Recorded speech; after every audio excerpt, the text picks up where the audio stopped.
সবাই যারা অপারেশন করেছে এখন গেলে শুধু আপনি যে আমাদের কোয়ালিটির ছিল ওনার সাথে কথা বলেছি, আপনি যেভাবে বলেছেন ওই ডাক্তারদের বলা হয়েছে বিষয়ে সবাই ইনফর্ম। Doctor Zafar inform.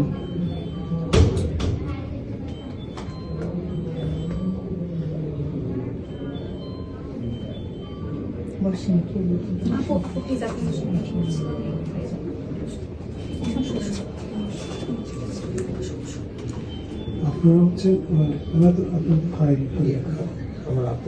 আমার একটা আপন ভাই বোন আর ওরা হাজির কলিগ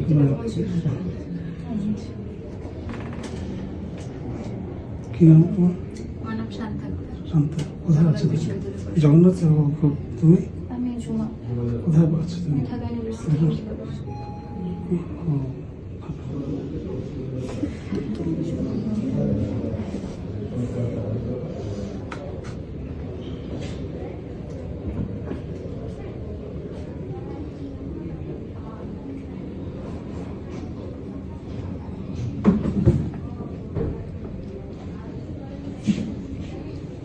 দোয়া করছি উনি নিজে দেখছেন, উনি আছেন, ইনশাল্লাহ আমাকে অনেক দোয়া করছেন। অবশ্যই অবশ্যই যে কোনো কিছু দরকার লাগে আমরা আছি, সবসময় আছি, সবসময় আছেন।